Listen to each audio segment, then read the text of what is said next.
कुछ लोग world war 2 के एरा के टाइम पर बनाई हुई एक बिल्डिंग में फंस जाते हैं जहां से बाहर निकलने का कोई भी रास्ता नहीं था, क्योंकि बिल्डिंग में जगह जगह पर ट्रैप्स लगे हुए थे और बाहर एक अचूक स्नाइपर बैठा हुआ था जो कि किसी पर नजर पड़ते के साथ ही उसको शूट करके खत्म कर दे रहा था। इस बिल्डिंग को वर्ल्ड वॉर 2 के बाद गरीब लोगों के लिए लंदन में बनाया गया था ताकि गरीब लोग यहाँ पर कम से कम पैसे देकर अच्छे से रह सके। लेकिन कम बजट में बनाए जाने के कारण वहाँ पर इतनी सारी फैसिलिटीज नहीं थी, इसीलिए धीरे धीरे वहाँ पर से सारे लोग इधर उधर शिफ्ट हो गए। लेकिन अभी भी जिन लोगों के पास दूसरी जगह पर रहने के पैसे नहीं थे वो लोग इसी बिल्डिंग में रह रहे थे, मगर उन लोगों की क्वांटिटी काफी ज्यादा कम थी। इसीलिए बिल्डिंग के डेवलपर चाहते थे कि उन लोगों को किसी तरह से बाहर निकाल दिया जाए और उस बिल्डिंग को तोड़कर वापस से कुछ नया बनाया जाए, क्योंकि बिल्डिंग के वीरान होने की वजह से काफी सारे क्रिमिनल्स भी कभी कभी वहाँ पर आकर छुप जाया करते थे। खैर, एक रात निक नाम का एक बहुत ही डरा हुआ बंदा रोड पर भागने लगता है क्योंकि उसके पीछे दो गुंडे पड़े हुए थे। उनसे बचने की कोशिश में ही वो उसी बिल्डिंग में आ जाता है और लिफ्ट से ऊपर जाने की कोशिश करने लगता है, मगर वहाँ की लिफ्ट नहीं चल रही थी। इसीलिए वो तुरंत ही सीढ़ियों से सबसे ऊपर वाले फ्लोर पर जाता है जहाँ पर ही अभी इस बिल्डिंग में बसावट बची हुई थी। वो लगातार सभी लोगों के डोर खटखटाते हुए उनसे मदद मांगने की कोशिश कर रहा था, मगर कोई भी इंसान उसके लिए गेट नहीं खोलता और उल्टा वो लोग अपने घर के गेट और लाइट्स को बंद कर लेते हैं। उतने में ही वहाँ पर वो दोनों के दोनों गुंडे भी आ गए थे जो कि निक को पकड़कर बहुत बुरी तरह से मारने लगते हैं और उसको लूटने की कोशिश करते हैं। इतने ज्यादा शोर शराबे को सुनकर बैकी नाम की एक औरत अपने अपार्टमेंट से बाहर झांकती है और बाहर की हालत देखने के साथ ही वो पुलिस वालों को कॉल करने लगती है, मगर उस जगह में फोन पर सिग्नल भी नहीं आते थे जिस कारण से फोन कनेक्ट ही नहीं हो पाता। बैकी को उस समय पर निक की काफी ज्यादा टेंशन हो रही थी, इसीलिए वो हिम्मत करके जैसे तैसे बाहर निकलती है और उन दोनों गुंडों को निक से दूर करने की कोशिश करने लगती है। पर इससे वो खुद भी काफी ज्यादा मुसीबत में आ गई थी, क्योंकि अब दोनों गुंडों ने उसको भी जमीन पर लिटाकर उसे पीटना चालू कर दिया था। और बाद में जब वो बेहोश होने वाली होती है तो उस समय पर उसके सामने ही वो दोनों गुंडे निक को घसीटते हुए अपने साथ ले जाते हैं। निक उस समय पर भी जोर जोर से चिल्लाकर मदद मांग रहा था, मगर अब बैकी उसकी मदद करने की हालत में ही नहीं थी। अब अगली सुबह उस बिल्डिंग में डेवलिन नाम का एक पुलिस ऑफिसर और उसका एक साथी आता है, क्योंकि पिछली रात उन लोगों को निक की लाश मिली थी।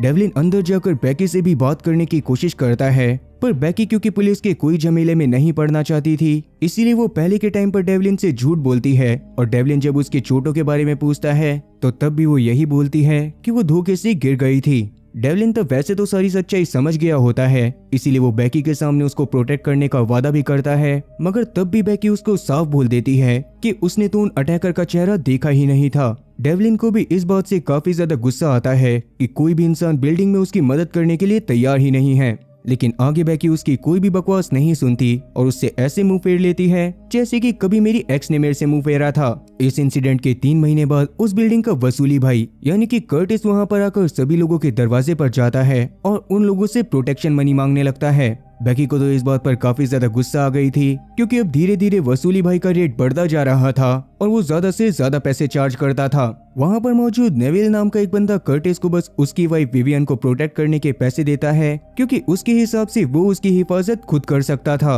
हालांकि कर्टिस को भी इस बात से कोई भी दिक्कत नहीं थी, इसीलिए वो बाकी सबसे भी पैसे लेकर वापस से अपने रूम की तरफ जाने लगता है। तब आसपास के 2 लोकल गुंडे जिनका नाम मार्क और गैरी था, वो लोग भी उसके पास आकर उसकी मदद करने की कोशिश करते हैं, पर कर्टिस बस उनसे ठग लाइफ टसन दिखाते हुए एक सिगरेट लेता है और चुपचाप अपने रूम में चला जाता है। उसी अपार्टमेंट में पॉल नाम का एक बेवड़ा भी रहा करता था, जो आज भी दारू से दूर रहने की काफी ज्यादा कोशिश करता है, पर आखिरकार उसके एडिक्शन की वजह से वो दारू को वापस से पी लेता है। वहीं बैकी अभी के लिए जेनी नाम की एक दूसरी पड़ोसन के पास गई थी, जो कि हर रोज ही अपने बच्चे को अकेला घर में छोड़कर बाहर पार्टी करने के लिए निकल जाती थी। बैकी उसको समझाने की कोशिश करती है, मगर जेनी उसके ऊपर उल्टा भड़क जाती है और उसके हिसाब से बैकी को अपने काम से काम रखना चाहिए था। अब अगली सुबह अचानक से उस बिल्डिंग के सारे नेटवर्क चले गए थे और कोई भी ऑनलाइन चीज वहां पर वर्क नहीं कर रही थी। उस दिन बैकी की आंख उसके कोवर्कर के साथ खुलती है, जिसके साथ उसने भी जी भरकर पिछली रात पार्टी करी थी और बाद में वो उसके साथ ही घर पर आकर सो गई थी। तब बैकी थोड़ा सा शर्माते हुए उसके साथ बैठकर उससे बातें करने लगती है और वो लोग सोचने लगते हैं कि आगे वो लोग अपने रिलेशनशिप का क्या करेंगे। पर तभी अचानक से उस आदमी के सर पर एक गोली आकर लग गई थी और वो बैकी के सामने ही मारा गया था। बैकी तो ये देखकर बहुत जोर जोर से चिल्लाने लगती है, पर पास की बिल्डिंग में एक बहुत ही खतरनाक स्नाइपर बैठा हुआ था, जिसके पास एक बहुत ही एडवांस बंदूक थी। पर वो स्नाइपर वापस से अपनी बंदूक को रीलोड करता है और दूसरे अपार्टमेंट में कैरल नाम की एक औरत के पति को उसके बेटे और कैरल के सामने ही शूट करके जान से मार देता है। वो लगातार बाकी सारे अपार्टमेंट की विंडोज से भी शूट करे जा रहा था और जो भी लोग उसकी निशाने पर आ रहे थे वो इंस्टेंटली भगवान को प्यारे हो रहे थे। अब इस दौरान काफी सारे लोग मारे गए थे और कुछ बुरी तरह से इंजर्ड हो गए थे। अभी के लिए सारे बचे हुए सर्वाइवर जल्दी से हॉलवे की तरफ भाग आते हैं और वहां पर बैठकर सोचने लगते हैं कि आखिरकार कौन इंसान उनको इतनी बुरी तरह से जान से मारना चाहता है। अब यहाँ पर सबसे बड़ी दिक्कत ये भी थी कि उन लोगों के फोन काम नहीं कर रहे तो वो पुलिस वालों को भी फोन नहीं कर सकते। इसी वजह से वो लोग और ज्यादा परेशान होने लगते हैं और कैरल डिसाइड करती है कि वो एलिवेटर के रास्ते से नीचे जाएगी और बाद में बिल्डिंग से बाहर निकल जाएगी। मगर उनकी एलिवेटर अभी भी काम नहीं करती और डैनियल उसको बाहर जाने से रोकने लगता है, क्योंकि अगर एक बार वो लोग फ्रंट गेट से बाहर निकलते तो उस स्नाइपर के लिए उन्हें मारना और ज्यादा आसान हो जाता। उस टाइम पर गैरी के भी एक गोली लग गई थी, इसलिए मार्क जैसे तैसे उसको टांग कर बाहर लेकर आता है और वो लोग मदद मांगने की कोशिश करने लगते हैं। मगर बैकी ने तो उनकी मदद करने से साफ मना कर दिया था, क्योंकि वो लोग कर्टिस के पालतू कुत्ते की तरह थे और खामखा वहां पर रहने वाले सभी लोगों को परेशान करा करते थे। मगर वहां पर एक दयालु डुकरिया भी थी जिसको फर्स्ट एड की थोड़ी बहुत नॉलेज होती है और वो गैरी के घाव को पूछने के लिए अल्कोहल और साथ ही साफ कपड़ा मांगती है।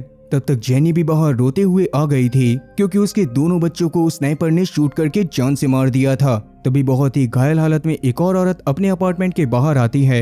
मगर मार्क के घाव को पूरी तरह से साफ करने के बाद जैसे ही वॉयलेट उसके पास पहुंची थी वैसे ही उस औरत ने अपना दम तोड़ दिया था। उसका पति जेफ भी काफी ज्यादा घायल था और अंदर से मदद के लिए चिल्ला रहा था।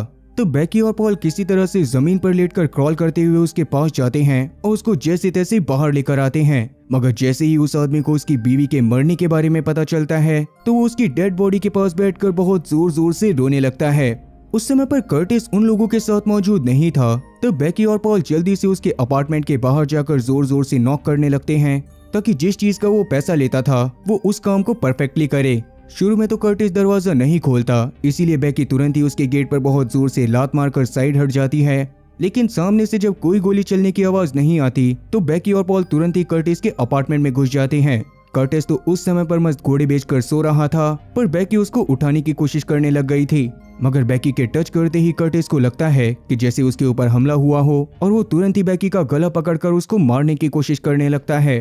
बैकी तब कर्टिस को सारी की सारी सिचुएशन के बारे में बताती है, मगर कर्टिस को तो उसकी बातों पर भरोसा ही नहीं हो रहा था। वो बैकी से तुरंत ही उसके रूम में मौजूद विंडोज के सामने लगे पर्दे को हटाने को बोलता है ताकि वो इस बात पर भरोसा कर सके। लेकिन उतने में ही एक ट्रैश कैन को उठाकर तुरंत ही पॉल ने कर्टिस के सर पर मार दिया था और वो बैकी को लेकर बाहर चला गया था। तब सब कुछ कंफर्म करने के लिए डरते हुए कर्टिस सावधानी के साथ अपने विंडो के पास मौजूद पर्दों को हटाता है, मगर तभी अचानक से उसके बेड के पिलो पर एक गोली आकर लगती है।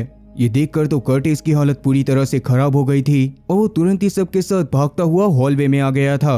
अब बाहर आकर सब डिस्कस करने लग गए थे कि उनके साथ ऐसा कौन करवा रहा था। शुरुआत में तो उन्हें लगता है कि ये सारे बिल्डिंग के डेवलपर ही करा रहे होंगे, मगर अगर ऐसा होता तो पुलिस वाले बड़े आराम से उसे पकड़ लेते। और जो भी बंदा इन्हें जान से मारने की कोशिश कर रहा था वो कोई आंडू पांडू बंदा नहीं था, क्योंकि उसके पास बहुत ही महंगी स्नाइपर थी जिसमें लेजर बीम भी लगी हुई थी। इवन उसने जगह जगह पर काफी सारे मार्क्स भी बनाए हुए थे, जिसका मतलब साफ था कि पहले वो उस बिल्डिंग में आ चुका है। और जाहिर सी बात थी कि उसी बंदे ने वहां के इंटरनेट कनेक्शन और साथ ही नेटवर्क कनेक्शन को काटा होगा ताकि अंदर मौजूद लोग बाहर किसी को कांटेक्ट ना कर पाएं और बिना किसी को पता चले ही उनकी जान ली जा सके।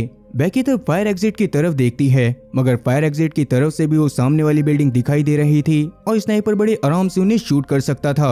अब उनके पास सिर्फ एक ही रास्ता बचा था कि वो लोग तब तक वहां पर वेट करें जब तक कि कोई पुलिस वाला आकर उस स्नाइपर के गन शॉट्स को ना सुन ले।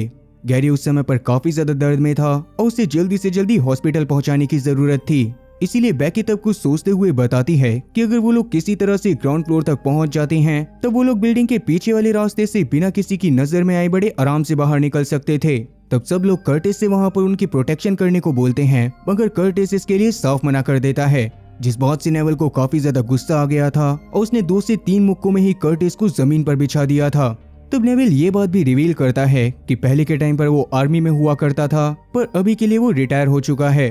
तो बैकी भी गुस्से में कर्टिस की एक बहुत बुरी तरह से लात मारती है और उसको याद दिला देती है कि वो इस जगह का इंचार्ज अब बिल्कुल भी नहीं है। खैर अब अभी के लिए सभी लोग एलिवेटर के दरवाजे को खोलने की कोशिश में लग गए थे, क्योंकि वहां पर मौजूद सीढ़ियों की मदद से वो नीचे जा सकते थे। वो डोर आसानी से उन लोगों से नहीं खुलता। इसीलिए डैनियल तुरंत ही अपने अपार्टमेंट से भागता हुआ अपने फादर के टूल बॉक्स को ले आता है और बाद में जेफ जैसे तैसे करके उस एलिवेटर के डोर को ओपन कर देता है। मगर उस डोर को ओपन करते साथ ही जेफ की एक गोली आकर लगी थी और वो वहीं पर मारा गया था। ये सब देखकर तो सब लोग और ज्यादा डर गए थे और वो लोग डरते हुए इधर उधर छुपने की कोशिश करने लगते हैं। पर बाद में काफी देर तक वहाँ पर कोई हरकत नहीं होती और जब बैकी वहाँ पर एक मिरर से देखती है तो उसको पता चलता है कि उस स्नाइपर ने पहले से ही उस जगह पर एक ट्रैप लगाया हुआ था और उसी ट्रैप में फंसकर जेफ मारा गया। कर्टिस ने तब सामने रखी बंदूक को तुरंत ही हटा दिया था। इसके बाद सब लोग मिलकर जेफ की बॉडी को उसकी बीवी के पास ही उसके अपार्टमेंट में छोड़ आते हैं और बाद में आकर सोचने लगते हैं कि अब उन्हें अपनी जान बचाने के लिए क्या करना चाहिए। तो बकी पॉल और कर्टिस के साथ नीचे ग्राउंड फ्लोर पर जाने का डिसाइड करती है ताकि अगर नीचे स्नाइपर ने कोई ट्रैप लगाया हो तो वो लोग पहले ही उसे डिसेबल कर सकें। अब वो लोग जैसे तैसे सीढ़ियों से होते हुए जमीन तक पहुंच गए थे, लेकिन एलिवेटर के डोर के बीच में वहां पर भी कुछ ड्राइंग्स रखी हुई थी। उनको देखकर वो लोग बहुत ही सावधानी से गेट को ओपन करते हैं, लेकिन किस्मत से यहाँ बाहर कोई भी ट्रैप नहीं था। खैर इसके बाद जब वो लोग पीछे वाले गेट के पास जाते हैं तो वो डोर पूरी तरह से लॉक था। जैसे तैसे टूल्स की मदद से गेट को खोला जाता है, मगर बाहर एक बहुत ही बड़ा और भारी ट्रंक रखा हुआ था जिसको वो लोग किसी भी हालत में मूव नहीं कर सकते थे।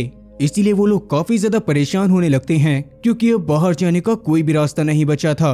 ऊपर जाने के बाद वो ये सारी की सारी बातें बाकी लोगों को बता देते हैं, पर उस समय पर गैरी के पैर में काफी ज्यादा दर्द हो रहा होता है। इसीलिए वो मार्क के मना करने के बावजूद भी काफी सारी पेन किलर्स को खा लेता है। वहीं बाकी सारे बाहर निकलने के लिए एक और प्लान के बारे में सोच रहे होते हैं और वो लोग बेडशीट की मदद से बहुत बड़ी रस्सी बनाने वाले थे जिसकी मदद से कोई भी ऊपर वाली रूफ पर जाकर पीछे वाले एरिया में चला जाता जहां से वो बाकी सबके लिए मदद ला सकता था।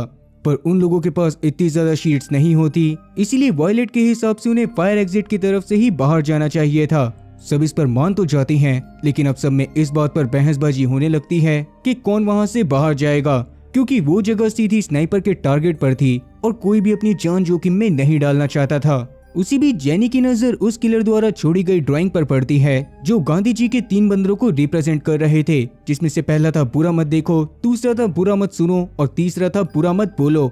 जिसको देखकर कहीं ना कहीं अब उन लोगों को समझ आ गया था कि जो भी उन्हें मारने की कोशिश कर रहा है वो उन्हें उनकी ही गलती की वजह से सजा दे रहा है, क्योंकि उन लोगों ने सब कुछ जानते हुए भी पुलिस वालों की निक के कातिल को ढूंढने में कोई भी मदद नहीं करी थी। और अब ये बात सुनने के बाद सभी लोग और ज्यादा परेशान हो गए थे।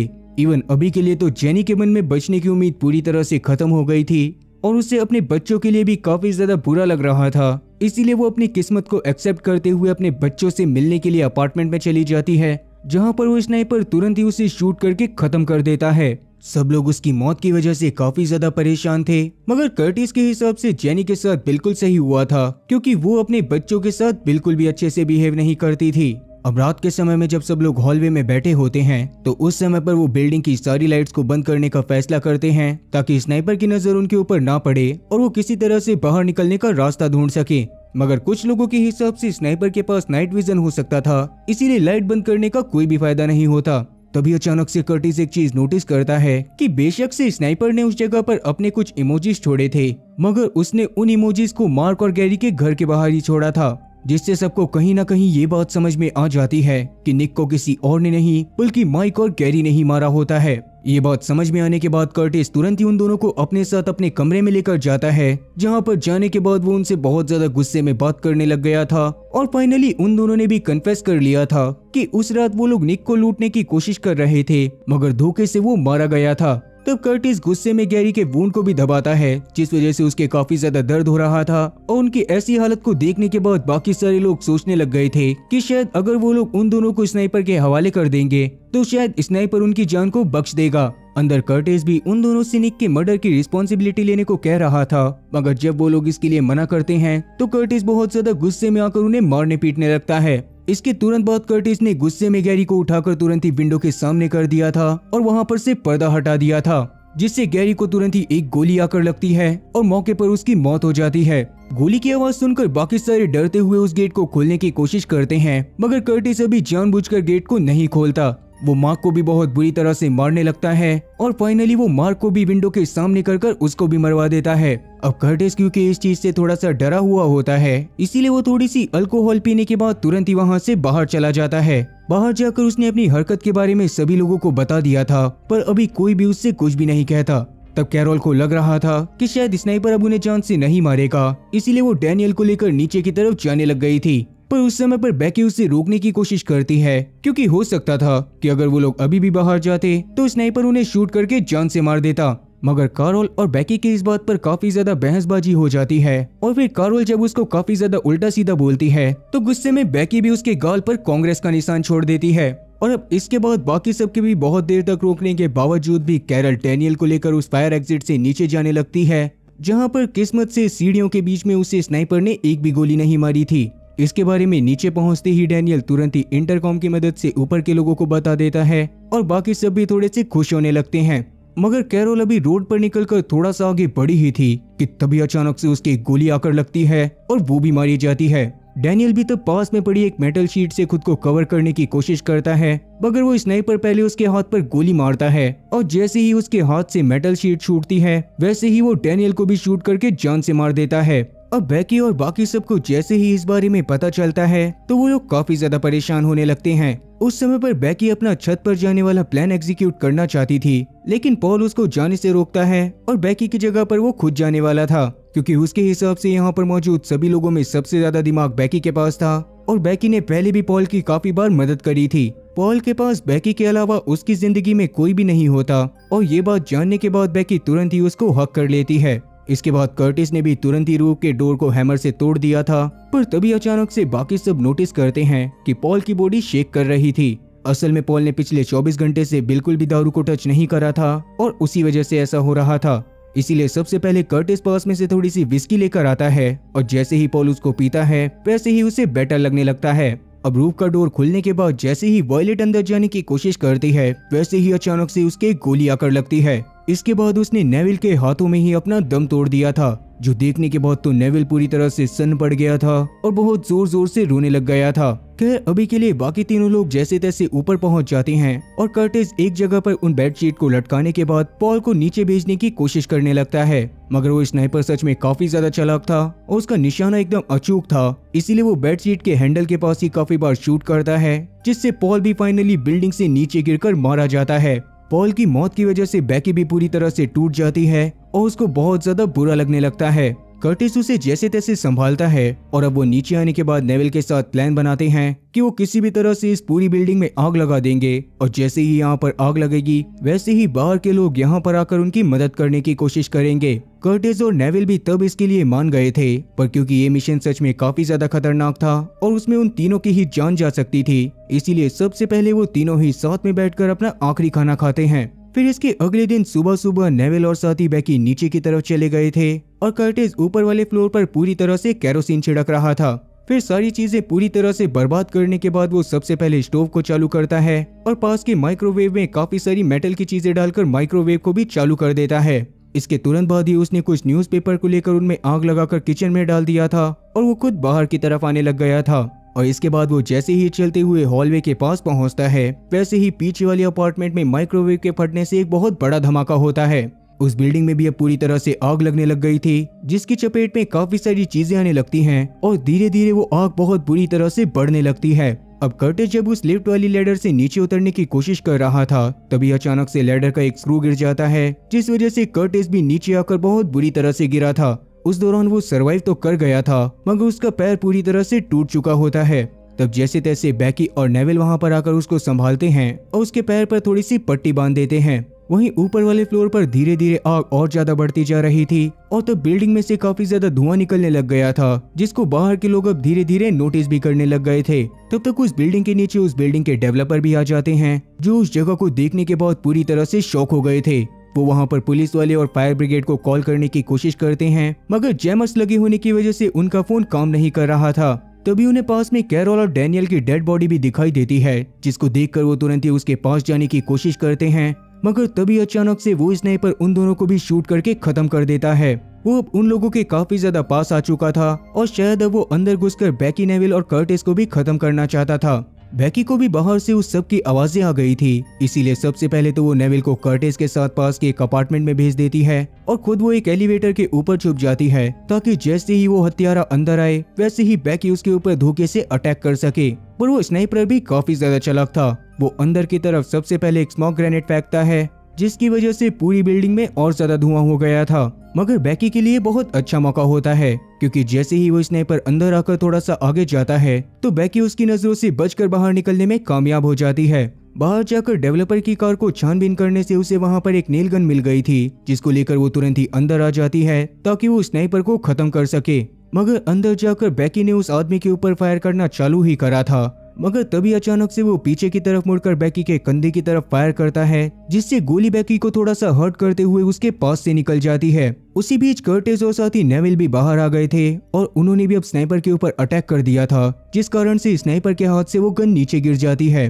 अब इसके बाद तुरंत ही बैकी उस आदमी को गन पॉइंट पर ले लेती है, पर बाद में जब कर्टिस उसका मास्क हटाता है तो सबको समझ आता है कि असल में वो स्नाइपर कोई और नहीं बल्कि खुद ऑफिसर डेविलिन था। उससे निक की मौत की वजह से काफी ज्यादा बुरा लगा था, और क्योंकि उस टाइम पर किसी ने भी उसकी मदद नहीं करी थी, इसीलिए वो इस अपार्टमेंट के सभी लोगों से निक की मौत का बदला लेना चाहता था। मगर इसी बीच डेविलिन को मौका मिल जाता है और वो अपने पास मौजूद टेजर गन की मदद से नेविल को बेहोश कर देता है, जिसके तुरंत बाद ही उसने बैकी के ऊपर अटैक कर उसको भी नीचे गिरा दिया था और अब वो बैकी को जान से मारने वाला था। पर तब घायल होने के बावजूद कर्टिस उसके ऊपर अटैक करता है और उसको बहुत बुरी तरह से मारने लगता है। तब डेविलिन उसको भी बहुत बुरी तरह से मारकर अपने से दूर करता है और अब वो वापस से बैकी को शूट करने वाला था, मगर उससे पहले ही बैकी के हाथ में वापस से नेल गन लग गई थी, जिसकी मदद से वो बहुत बुरी तरह से डेविलिन के मुंह में शूट करती है और डेविलिन फाइनली वहीं पर मारा जाता है। इसके तुरंत बाद बैकी बहुत जोर जोर से रोने लग गई थी और फाइनली कर्टिस और नेविल के साथ उस बिल्डिंग से बाहर निकल गई थी।